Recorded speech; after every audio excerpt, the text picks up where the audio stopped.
I consider it a great honor to invite our guest of honor, Dr. Vijay Dige sir, onto the dais to share their expertise with us.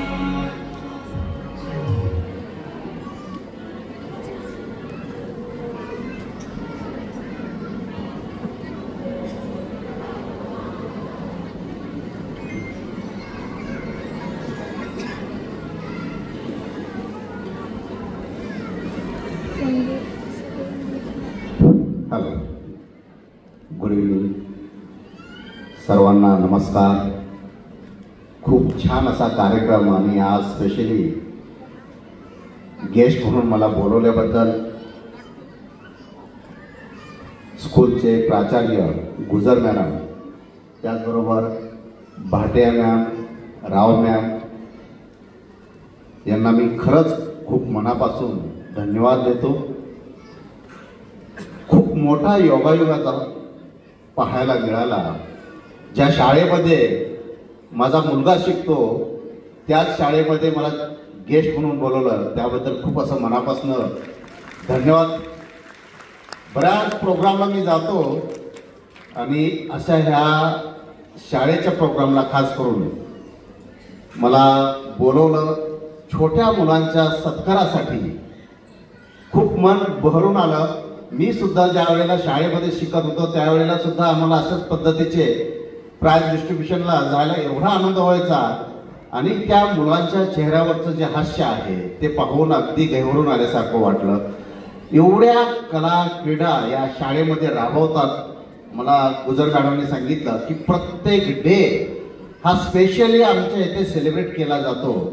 आणि असंच योगायोगानं एक आठवण आली की युरोपच्या एका विभागामध्ये फिनलँड नावाचं एक छोटंसं शहर आहे आणि त्या शहरामध्ये जगामधील वेगळी शैक्षणिक पद्धत तिथं राबवली जायची. अजूनही राबवली जाते. तुम्ही गुगल करा, लक्षात येईल. तिथं सिस्टीमच खूप वेगळी आहे.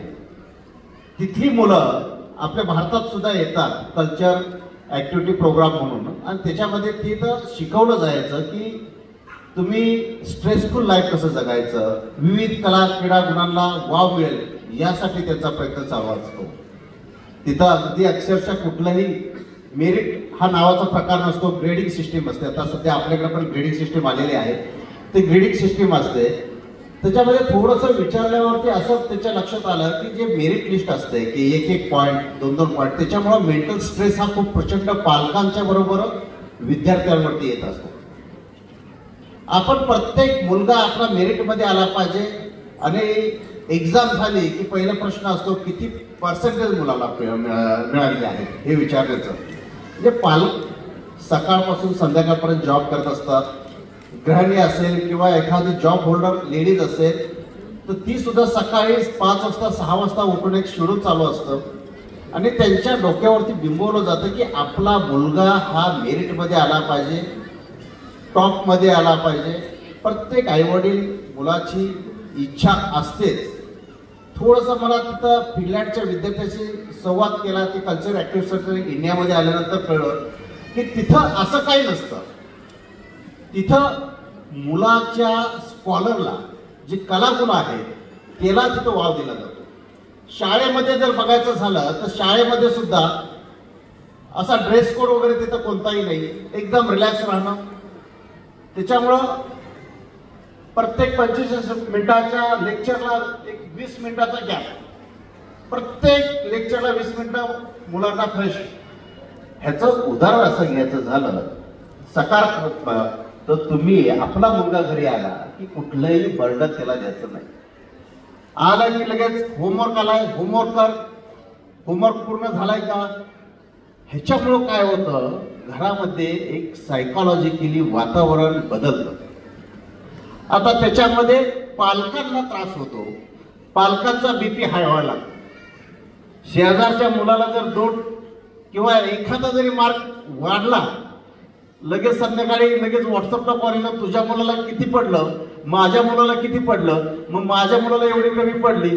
त्याचा स्ट्रेस त्या मुलावरती काढतात आणि मुलांचा स्ट्रेस पालकाकडे जातो, वडिलांकडे जातो. वडील घरी आल्यावरती आपल्या मुलाला एवढं मार्क कमी पडले. हा स्ट्रेस फॅक्टर खूप महत्त्वाचा आहे.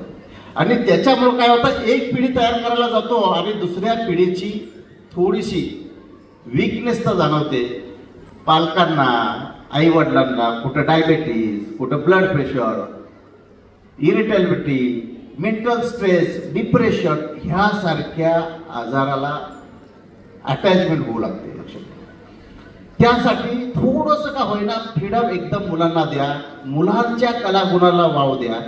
कुठलंही, आता त्या फिनलँडचं मी उदाहरण दिलं, मुलांच्या कलागुणांना वाव द्या. जसं आज हा फंक्शन झाला यांचा प्रत्येक ह्याच्यामध्ये, तसं तिथं रोज असतो. आपल्या ह्याच्यामध्ये शेड्यूल वेगळं आहे, त्यांच्या ह्याच्यामध्ये शेड्यूल वेगळं आहे, परंतु आपल्या मुलांच्या कलागुणांना तुम्ही वाव द्या. त्याला तुम्ही जर इंजिनियर व्हायचं असेल तर इंजिनियर होऊ द्या, डॉक्टर व्हायचं असेल तर डॉक्टर होऊ द्या, खेळाडू व्हायचं असेल तर खेळाडू होऊ द्या. परंतु काही पालक असे असत नाही, माझा मुलगा हा IAS IPS झाला पाहिजे. थोडंसं त्याच्या कलाच्या दृष्टीनं वागा, त्याच्यामुळं ती मुलं 100% डिवोशन त्या फील्डमध्ये देऊ शकतात. सो एवढंच माझं सांगणं आहे as a medical, as a motivational, की मुलांचा कलागुणांना त्याचं लूक पाहून द्या. तो कुठल्या क्षेत्रामध्ये चमकेल, कुठलंही प्रेशरच करू नका. जर तुम्ही त्या पद्धतीने वागलात तर 100% डिवोशन तुमचा मुलगा देईल आणि 100% सक्सेस त्या मुलाला मिळेल. Thank you very much. मला इथं बोलवल्याबद्दल सर्वांचं धन्यवाद आणि आलेल्या पॅरेंट्सचं सुद्धा इथं माझ्यातर्फे धन्यवाद. Thank you very much.